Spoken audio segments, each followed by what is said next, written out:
Bonjour et bienvenue sur la chaîne YouTube Atelier technique industriel du film CCI. Vous êtes sur la prise en main basique en HTML. Sur cette deuxième partie, on va voir comment coder les balises de base en HTML. Alors pour cela, on revient sur notre projet. Donc on avait créé notre fichier accueil.html. Donc là, à présent, on va créer cette structure qui va faire, on va dire, le squelette de notre page web, le squelette de notre page HTML.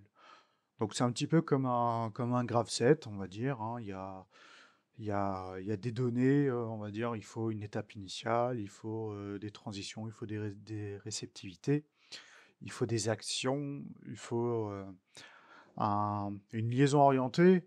Donc on avait besoin de tout ça sur un graph set, et ben là pour le code HTML, ça sera typiquement la même chose. Alors pour cela, on va parler de balise. Alors qu'est-ce qu'une balise? C'est un élément qui va ouvrir euh, un- une, euh, une structure en fait, et cette balise, il faudra penser à la fermer. Donc déjà, ce qu'on va pouvoir faire dans un premier temps, eh bien, c'est de saisir le symbole supérieur. Donc voilà, directement sur votre page. Et à la suite de ce symbole, vous ajoutez un point d'exclamation. Et après, ça fait partie des normes sur le langage HTML, c'est de saisir doctype suivi de HTML. Et vous fermez donc la balise par le symbole supérieur. Je me suis peut-être gouré, ouais, j'ai peut-être dit supérieur pour celui-ci, hein, donc c'est inférieur. Voilà, donc déjà dans un premier temps, on crée cette ligne de code. Donc ça, en fait, c'est une norme, on est obligé de saisir cette partie-là. Si on veut que notre page web, notre code HTML puisse être lu et accepté de n'importe quel navigateur web, grosso modo. À la suite de ça, alors ça pareil, hein, ce qu'on vient de saisir ici, hein, c'est valable pour n'importe quelle page web. Donc ça, voilà, ça fait partie des bases, voilà, à connaître. Faut le faire, c'est comme ça. Ensuite, on va ouvrir une nouvelle balise, et cette balise, on va la nommer HTML. On ferme la balise, je réouvre une nouvelle balise, j'intègre le slash. Alors là, par défaut, avec Sublime Text, le fait de mettre le slash suivi de cette balise ouvrante, il me met par défaut le HTML avec sa balise fermante. Alors là, en fait, c'était l'idée attendue. On verra ça aussi sur la suite des vidéos, mais ça, c'est ce qu'on appelle une balise ouvrante, et ça, c'est ce qui s'appelle une balise fermante. Entre l'ouvrante et la fermante, eh bien, on va saisir d'autres données. Donc là, vous pouvez placer votre curseur entre les deux. Vous faites entrer 2-3 fois.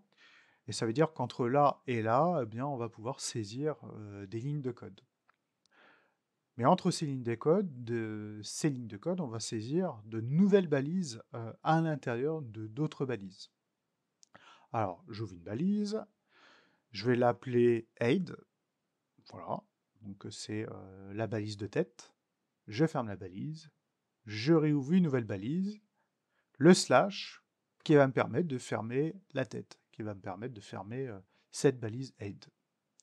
Donc ça veut dire qu'entre la balise ouvrante aid et la balise fermante aid, idem, on va saisir des choses. Donc entre ces choses, entre ces balises ouvrantes et fermantes aid, vous allez pouvoir ouvrir une nouvelle balise que vous allez pouvoir appeler meta, meta chart set,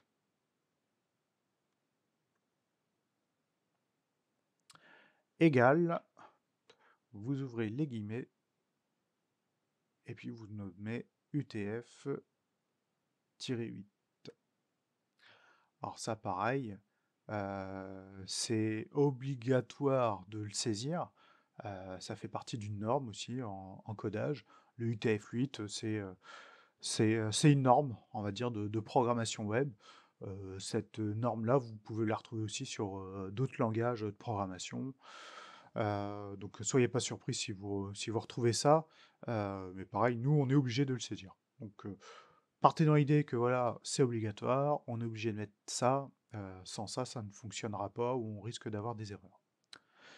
À la suite de cette ligne de code et toujours à l'intérieur de la balise head, eh bien, vous faites entrer, vous ouvrez une nouvelle balise que vous allez appeler title, on ferme la balise, on ouvre une nouvelle balise, je la ferme, et donc entre la balise ouvrante title et la balise fermante title, eh ben, on verra sur la suite des vidéos que c'est ici au final qu'on mettra notre titre. Et ensuite, à la fin de notre title, on va pouvoir ouvrir une autre balise qu'on va appeler body, par exemple, et que je vais fermer par la balise fermante body. Et donc, entre body ouvrant et body fermant, eh bien, on va, pareil, on va saisir des lignes d'instruction, des lignes de code. Donc, c'est ce qui fera le corps de notre code web. Donc là, on a fini donc, notre structure web en HTML. On aura besoin donc de cette structure-là pour la suite des événements. Alors pareil, ce qu'on essaye aussi de faire en codage, bah, c'est de faire en sorte, ça ne changera pas votre code, mais de faire en sorte que ça soit bien aligné. C'est-à-dire que là, la balise ouvrante HTML est bien alignée avec la balise fermante HTML. La head ici et la head fermante là sont bien aussi alignées. Ici, le title ouvrant et le title fermant, ils peuvent rester ici en ligne, parce que là, on va juste saisir une ligne, donc ça peut rester ici à l'horizontale. Par contre, body ouvrant, body fermant, il faut bien faire en sorte que, pareil, ces balises-là soient sur la même ligne. Ça simplifie la lecture aussi, il faut dire ce qui est. Et puis je dirais même plus que le body ici, je pourrais même l'espacer ici, pour bien faire la part des choses entre le head, le meta ici, bon voilà, on est obligé de le mettre, le title et le body. Et éviter de faire des choses de ce type. Votre code fonctionnera quand même, mais pensez à celui qui va lire votre code après vous. C'est pas ce qu'il y a de plus sympa à lire. C'est quand même beaucoup plus clair, beaucoup plus classe d'avoir les éléments comme ça qui sont placés. Donc ça, c'était cette première façon, on va dire, pour faire cette structure en HTML. Parce qu'au final, on a besoin de ça. Hein, pour que notre code fonctionne, c'est le nécessaire. L'autre façon, eh bien en fait, on va tout supprimer. On ouvre une balise qu'on appelle HTML. Et vous voyez ici, j'ai un menu contextuel à chaque fois qui s'affiche. Et ici, là, le HTML-S, eh bien en fait, si je le sélectionne, eh bien, il m'écrit directement toute la structure web HTML qui est attendue. Le doctype, la balise ouvrante, HTML, head, le méta. On a un autre méta aussi qui s'ajoute, celui-là n'est pas forcément très important, mais voilà, vous pouvez le laisser, vous pouvez le supprimer, c'est pas gênant. J'ai l'ouvrant fermant title, j'ai la tête, la fin de la tête, l'ouverture du body et la fermeture du body. Donc là, le body ouvrant, body fermant sont placés ici. Vous allez voir que des bodies, on peut en mettre un petit peu partout. Ça, on verra ça à la suite des vidéos. Donc ça m'intègre les, euh, les éléments principaux, donc de base. Après, voilà, ça ne me les range pas forcément proprement, hein, si j'ai envie de dire. Par exemple, là, méta, je les mets alignés, je m'en fiche un peu. Le title, je le mets un peu en retrait. Le head fermant, je peux le mettre ici.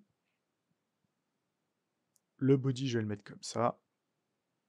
body ouvrant, body fermant. Donc, comme j'expliquais dans cette même vidéo, c'est de faire en sorte que nos éléments ouvrants et fermants soient basés sur la même colonne, hein. C'est toujours plus sympa de s'organiser de cette manière. Une fois qu'on a créé notre structure, eh bien, on va enregistrer, donc File, vous faites Save pour enregistrer. Moi aussi, ce que je vous conseille, c'est de prendre l'habitude des raccourcis clavier, hein, donc CTRL S, ça va être quand même assez important. CTRL S pour enregistrer, CTRL R pour rafraîchir votre page web. Donc nous, notre page web, c'était celle-ci, accueil.html. Là, si je la rafraîchis, voilà, là je l'ai rafraîchi, il ne se passe toujours rien à l'écran parce qu'on n'a rien codé, hein, visuellement. Mais voilà, j'ai déjà pu rafraîchir ma page. Alors pareil, hein, dans les outils, c'est d'aller ici là sur les trois petits points et on a possibilité euh, d'ailleurs je vous dis une bêtise, ouais, c'est même pas ça, c'est directement sur la page web, vous faites clic droit de la souris et vous pouvez faire afficher la source de la page. Et quand vous faites afficher la source de la page, en fait, on voit votre code HTML, hein, que vous avez saisi. Donc ça, c'est notre code qui appartient à accueil.html. Avec voilà, notre onglet du navigateur web, hein. Ici, on a un nom d'onglet provisoire, hein, qui s'appelle accueil.html. Ça, on verra aussi que ce nom, on peut le changer. Et on le verra d'ailleurs dans la prochaine vidéo. Donc je vous dis à tout de suite sur la suite de la série.